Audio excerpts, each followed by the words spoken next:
नमस्कार, मैं हूं सिद्धांत और स्वागत है आपका छत्तीसगढ़ डिबेट में।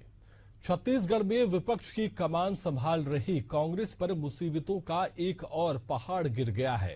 कांग्रेस ना तो चुनाव हार का सिलसिला तोड़ पा रही है और ना ही घोटालों के आंच से बच पा रही है। ताजा तरीन मामला कांग्रेस दफ्तर में ईडी की दबिश के तौर पर सामने आया है।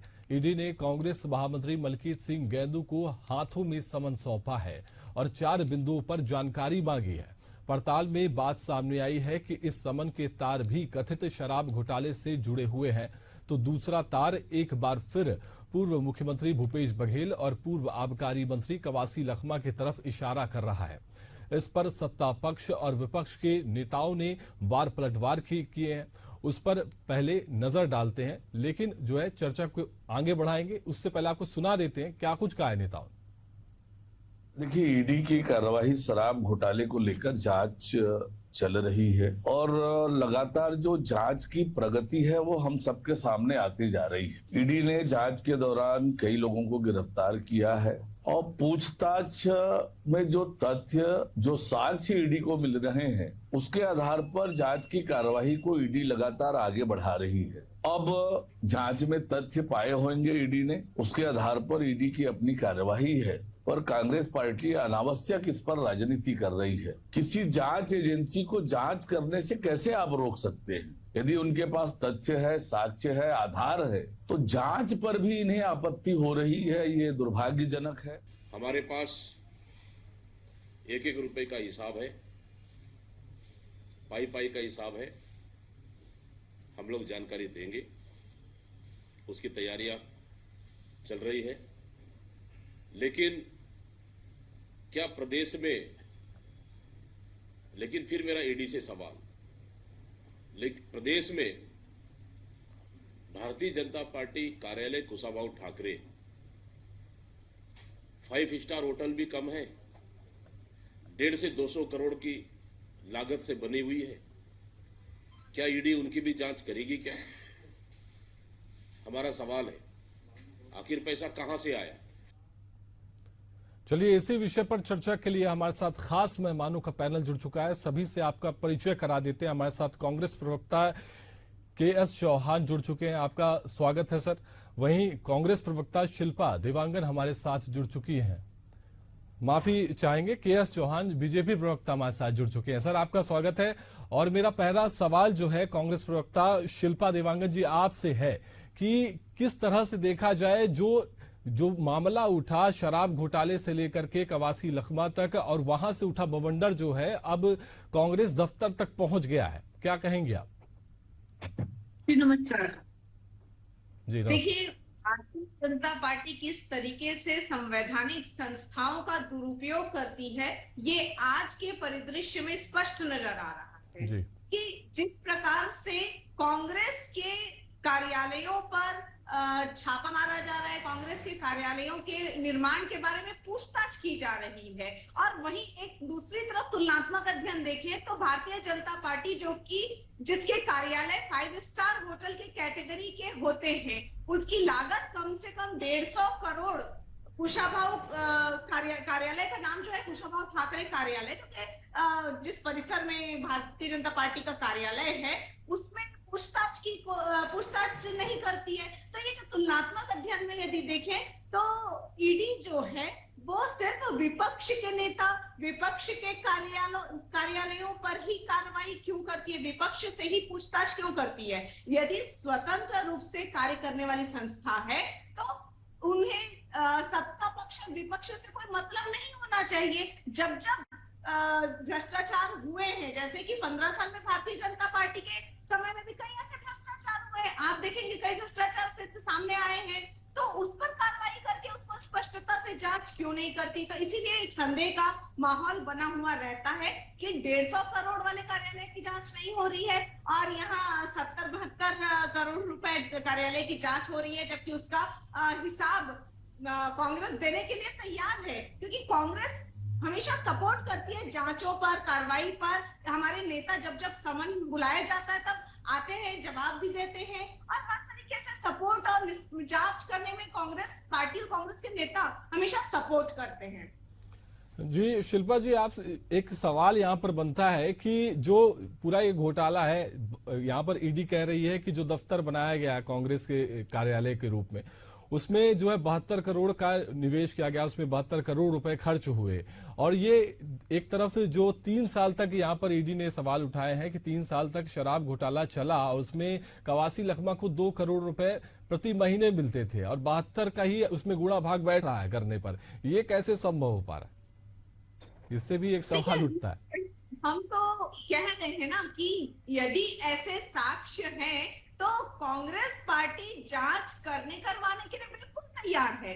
आप बिल्कुल पूरी तरह से जांच कर लीजिए और जांच के बाद दूध का दूध और पानी का पानी हो जाएगा। हम डरने वालों में से नहीं है, किसी डर की या भय की बात नहीं है, लेकिन बात वही है, संदेह वहां है कि 72 करोड़ की जांच हो रही है और 150 करोड़ के कार्यालय भारतीय जनता पार्टी कार्यालय की जांच हो ही नहीं रही है। तो यही प्रश्न उठता है, क्या इन सब की भी जांच होगी कि वो पैसे कहां से आए, भारतीय जनता पार्टी के पैसे?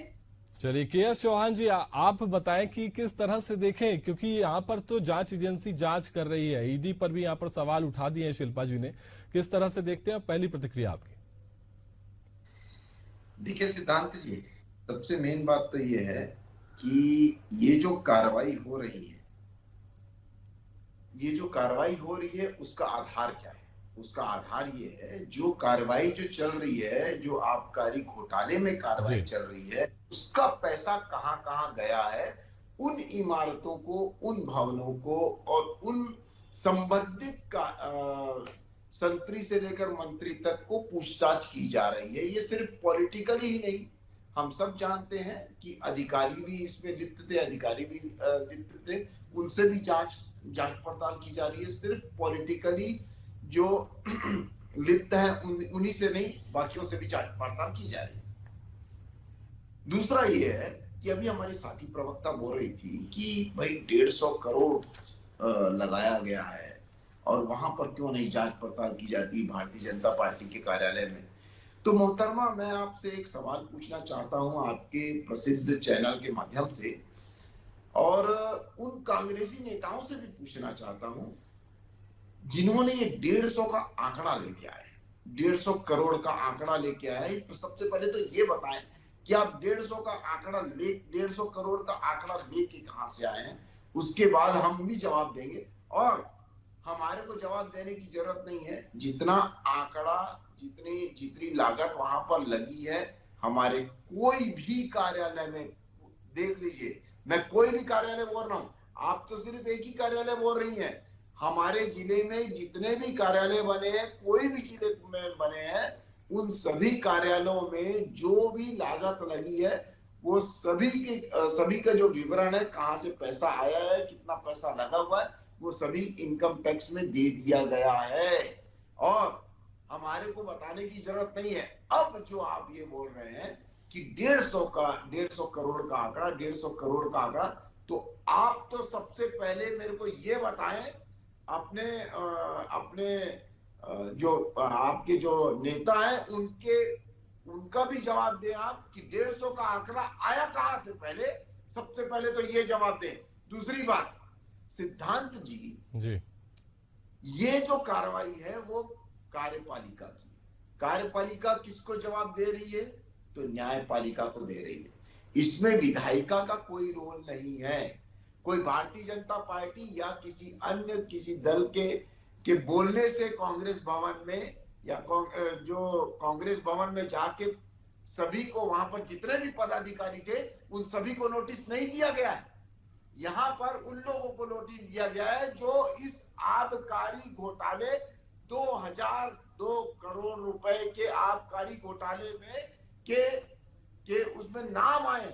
क्यों गैदू का ही नाम दिया गया है? क्यों मलकीत सिंह गैदू का ही नाम दिया गया है? दीपक बैज भी है ना, दीपक बैज भी तो है, दूसरे जो सुशांत शुक्ला उनके बाजू में बैठे हुए हैं वो भी तो है, नेता प्रतिपक्ष है वो भी तो है। उनको जाके नोटिस क्यों नहीं पकड़ाया गया है आज की डेट में? आगे पकड़ाया जाएगा, नहीं पकड़ाया जाएगा, जैसे जैसे नाम का खुलासा होगा, जैसे जैसे कार्रवाई बढ़ेगी, वैसे वैसे किया जाएगा। और सबसे मेन बात, जब आप कटघरे में होते हैं कि आपने ये आपकी ये कार कहां से आई, तो आप जज को ये नहीं पूछते हैं कि मेरे से बड़ी कार तो आपकी है, आप कहां से लाए हो भाई कार। तो जज बोलता है कि आपने बहुत अच्छा प्रश्न पूछा है, आप कहां से लाए हो कार, आपको बाइज्जत बरी कर दिया जाता है, बाइज्जत बरी कर दिया जाता है, क्योंकि आपने ऐसा सवाल पूछ दिया कि हम निरुत्तर है कि आपने कहां से लाई कार, या जो बैठे हुए हैं जनता बैठी हुई है उनसे पूछ दियो, उनको बोल देंगे कि उससे मेरे से बड़ी कार उनके पास है, तो वो उसने कहां से लाई है, तो आपको बाइज्जत बरी कर दिया जाता है कि आपने तो पता नहीं। सही बात है भाई, अगर इससे बड़ी कार किसी की है। और एक और प्रश्न है मेरा, आपको पूछा गया है सुकमा और कोंटा के राजीव भवन के बारे में। जिस राजीव भवन में सम्मन देने गए थे ना, रायपुर के राजीव भवन में सम्मन देने गए थे, उस भवन के बारे में भी नहीं पूछा गया है, ये आपको ध्यान में रखना चाहिए। और आपके छत्तीसगढ़ में कई ऐसे भवन हैं, उन भवनों के बारे में नहीं पूछा गया है। किस भवन के बारे में पूछा गया है, तो सुकमा और कोंटा के भवन के बारे में पूछा गया है, या दुर्ग में, राजनांदगांव में, अंबिकापुर में, जशपुर में और रायपुर में तो आपके भवन नहीं है, लेकिन उनके बारे में कोई क्वेश्चन अभी नहीं पूछा गया है। क्यों पूछा गया है सुकमा और कोंटा के में, क्योंकि ये आबकारी घोटाले में उनका लिंक है, इस वजह से पूछा गया है। आपका पैसा कहां से आया, आपका ठेकेदार कौन था, आपका काम कब चालू हुआ, ये कुछ क्वेश्चन है जिनको बोला है कि दीपक बैज ने भी बोला है कि हम आंसर देंगे, उन सब चीजों का आंसर दीजिए।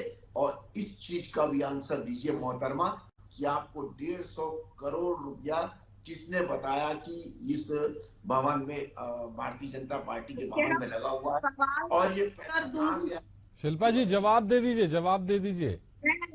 मैं चौहान जी के हर सवाल का उत्तर दूंगी, लेकिन सबसे पहली बात जो मुझे समझ में आई कि ये जिस प्रकार से सफाई दे रहे थे, ये भारतीय जनता पार्टी के प्रवक्ता नहीं, ये ईडी के प्रवक्ता ज्यादा लग रहे थे। मुझे ऐसा पूरे वक्तव्य में इनके लगा कि ये ईडी की तरफ से बोलने आए हैं कि आपको इस भवन का पूछा गया है, पर्टिकुलर उस भवन का पूछा गया है, उस भवन का नहीं पूछा गया है, आपको उत्तर इसका देना है, उसका नहीं देना है। तो ये ईडी के प्रवक्ता की जैसा खबरों की जानकारी रखते होंगे केएस जी। बहुत स्पष्ट नजारा है कि कौन किसके इशारे पर काम करता है।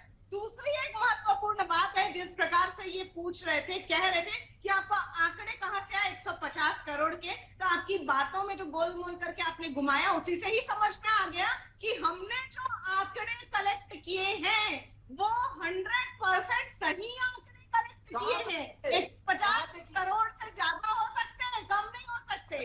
आप दूसरी बात, तो ज्यादा क्यों नहीं बोला आपने, तो आपने ज्यादा क्यों नहीं बोला।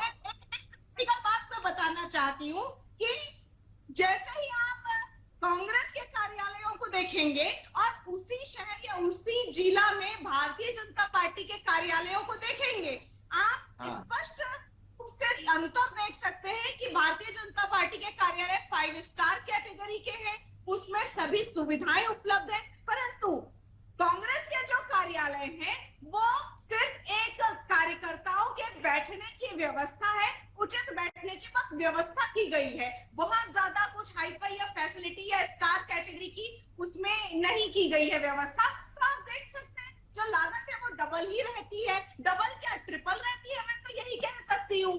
तो ये सब देखने से स्पष्ट समझ में आता है, केवल यहाँ टीवी में बोल देने से मेरे ख्याल से चौहान जी नहीं होता, ये कहाँ से आए डिबेट में बोलने के लिए तो बहुत बड़ी बात है, आप प्रत्यक्ष जमीन पर आके देखिए। और मैं स्पष्ट रूप से आपके लोकप्रिय चैनल के माध्यम से कहना चाहती हूँ कि हम पूरा विवरण निर्माण कार्य का देने के लिए तैयार हैं।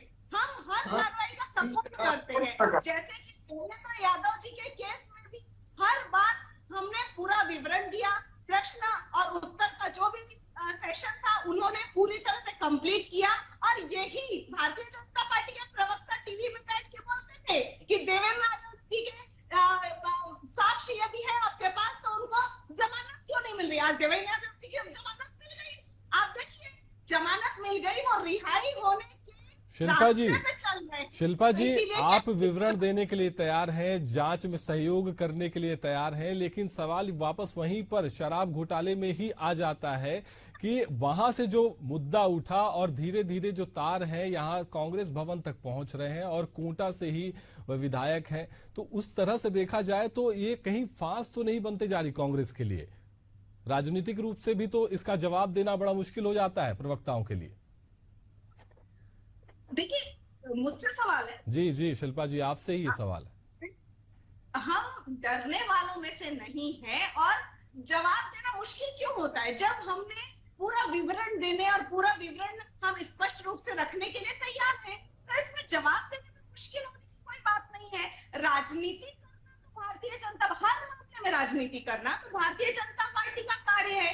कांग्रेस तो अपने हिसाब से पूरा स्पष्टता के साथ और पूरे सपोर्ट करती है जांच की। संवैधानिक संस्थाएं यदि है तो सपोर्ट, आप बता दीजिए कांग्रेस ने कभी मना किया हो या कुछ हुआ हो? कांग्रेस हमेशा सपोर्ट करती। कांग्रेस के नेता, कांग्रेस पार्टी, चाहे वो नेताओं के ऊपर हो चाहे वो कार्यालयों के ऊपर हो, हमेशा हम सपोर्ट करते हैं और हमें न्यायिक प्रक्रिया पर, न्यायालय पर पूरी तरह से भरोसा है। जिस प्रकार देवेंद्र यादव जी को जमानत मिली है, उसी प्रकार आगे चल के भी सब हर मामले का, हर विवरण का दूध का दूध पानी का पानी हो जाएगा। बिल्कुल, दूध का दूध पानी का पानी तो हो जाएगा, लेकिन फिर मैं वहीं पर सवाल में आना चाहूंगा कि जो पूरा मामला है, ईडी ने आरोप लगाया है कि कवासी लखमा हर महीने शराब सिंडिकेट से 2 करोड़ रुपए लेते थे।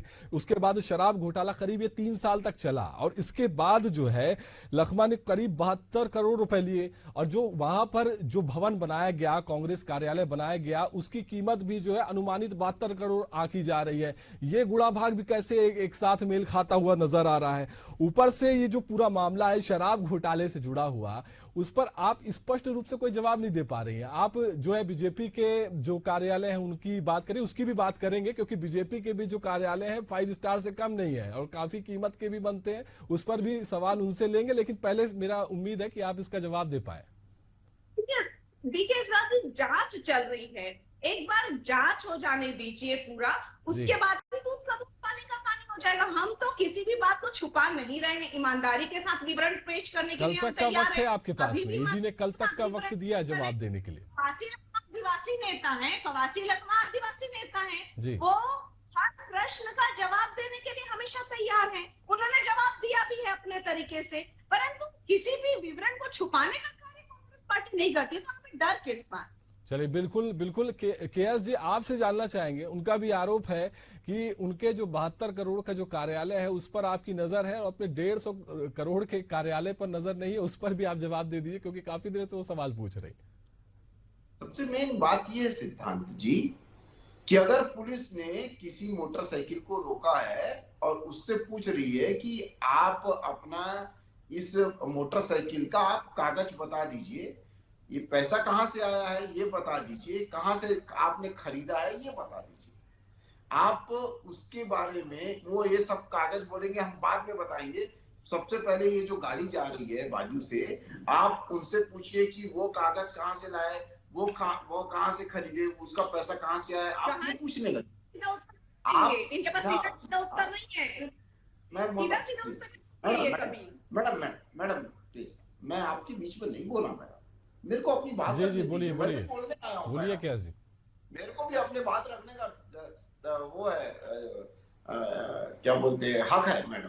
प्लीज, मैं ये बोल रहा हूँ सिद्धांत जी कि क्या आप के बारे में कुछ किसी ने पूछा है तो आप उसको छोड़ के इधर दूसरी बातें करने लग जाएंगे। आप तो सीधा, अगर आप बोलिए ना, आप सहयोग करिए, आप बता दीजिए कि जो 4 प्रश्न पूछे गए हैं, सुकमा और कोटा का फंड कहां से आया, ठेकेदार कौन था, निर्माण कार्य कब से चालू हुआ, इससे जुड़ा वित्तीय जो प्रबंध था वो कैसे हुआ, ये 4 ही क्वेश्चन हुए और वो 4 क्वेश्चन का आंसर दे दीजिए। उसमें ये तो नहीं पूछा गया है कि आपने राजनांदगांव, अंबिकापुर, जशपुर और दुर्ग, रायपुर और बाकी के कार्यालय कहां से बनाए, ये तो नहीं पूछा गया है। ये चूंकि आबकारी घोटाले से ये संलिग्ध है, इस वजह से सुकमा और कोंटा का पूछा गया है। दूसरा, मैंने जैसे आपको बोला कि आपको सिर्फ उसी उसी नेता को सम्मन दिया गया है जो इस जांच में आगे नाम खुलासा हो रहा है, दूसरे नेताओं को नहीं दिया गया है। तीसरी बात आपने बोली कि देवेंद्र यादव तो बाहर आ गए। मैं आपसे पूछना चाहता हूं मोहतरमा कि देवेंद्र यादव क्या बाइज्जत बरी हो गए? बाइज्जत बरी हो गए? अगर वो तो आरोप ही तो है, आरोप ही है, अभी कोई फैसला तो आया नहीं है, आरोपी भी तो नहीं कहा जा सकता। सिद्धांत जी, इस चीज का ये जवाब नहीं हो सकता है कि 72 करोड़ रुपए वहां पर लगाया गया है और ये बोले कि देवेंद्र यादव बाहर आ गए। देवेंद्र यादव जमानत पे रिहा है। क्या सभी जितने भी ईडी ने आज तक गिरफ्तार किए हैं, क्या सभी लोग बाहर आ गए हैं? ये बताइए आप। दूसरी बात, कानून देश जो है ना वो कानून के हिसाब से चलता है, किसी मंत्री या संतरी के ओहदे के हिसाब से नहीं चलता है। जो कानून के तहत अपराधी है उसको अंदर कर दिया जाएगा। आपको सम्मन्स क्यों नहीं आया मोहतरमा? आपको क्यों नहीं आया? क्योंकि आप उसमें संलिग्न नहीं है। मेन बात ये है। फैयाज जी, मेरे आप एक सवाल है कि सवाल ये है सबसे अहम, क्योंकि दीपक बैज ने आरोप लगाया है और कहा है कि एकात्म परिसर की जो जमीन है वह 1 रुपए में ली गई है और लाखों रुपए जो है किराए पे वसूली कर रही है बीजेपी। उन्होंने ये आरोप लगाया, इस पर आपकी पहली प्रतिक्रिया बता दीजिए। देखिए सिद्धांत जी, अगर 1 रुपए में ली गई है या नहीं ली गई है, और ऐसे देश में कई ऐसी जमीनें हैं जो सर्वहारा के लिए 1 रुपए में क्या बहुत और कम में भी दी गई है और इससे बड़ी बड़ी जमीनें दी गई है। हम ये नहीं भूल सकते 2014 का चुनाव, उसके 4 घंटे पहले आपने वक्फ बोर्ड को कितनी जमीनें दी थी? 150 जमीनें दी थी कम से कम। और हम ये नहीं भूल सकते। और ये कहां से आया? ये किसने अधिकार दिया? तो देश के संविधान ने अधिकार। शिल्पा जी, लास्ट कमेंट कर दीजिए। मेरी बात सुनिए। वक्त का अभाव है सर, वक्त का अभाव है। शिल्पा जी, आप अपनी बात कह दीजिए। देखिए, संस्थाएं जो भी जांच कर रही है, कांग्रेस पार्टी और कांग्रेस पार्टी के नेता उस जांच का सपोर्ट करते हैं। पूरी विवरण देने में हमें कोई भी आपत्ति नहीं है। जैसे ही विवरण तैयार हो जाएगा वो दे दिया जाएगा और इसमें कांग्रेस पार्टी को कोई आपत्ति नहीं है। और समय के साथ में हमें दूध का दूध पानी का पानी, जैसे मैंने कहा, कि हो जाएगा। पूरी निष्पक्ष जांच हो जाने दीजिए और हमें न्यायिक प्रक्रिया पर पूरी तरह से भरोसा है। बिल्कुल शिल्पा जी, और आप दोनों का शुक्रिया इस चर्चा का हिस्सा बनने के लिए, सार्थक चर्चा से जुड़ने के लिए। फिलहाल जो यहाँ पर है आरोप प्रत्यारोप राजनीतिक दल एक दूसरे पर कर ही रहे हैं, साथ ही ईडी भी जांच लगातार जारी है। ईडी जांच कर रही है और कांग्रेस समन का किस तरह से जवाब देती है ये तो देखने वाली बात होगी। फिलहाल छत्तीसगढ़ डिबेट में इतना ही। मुझे दीजिए इजाजत। नमस्कार।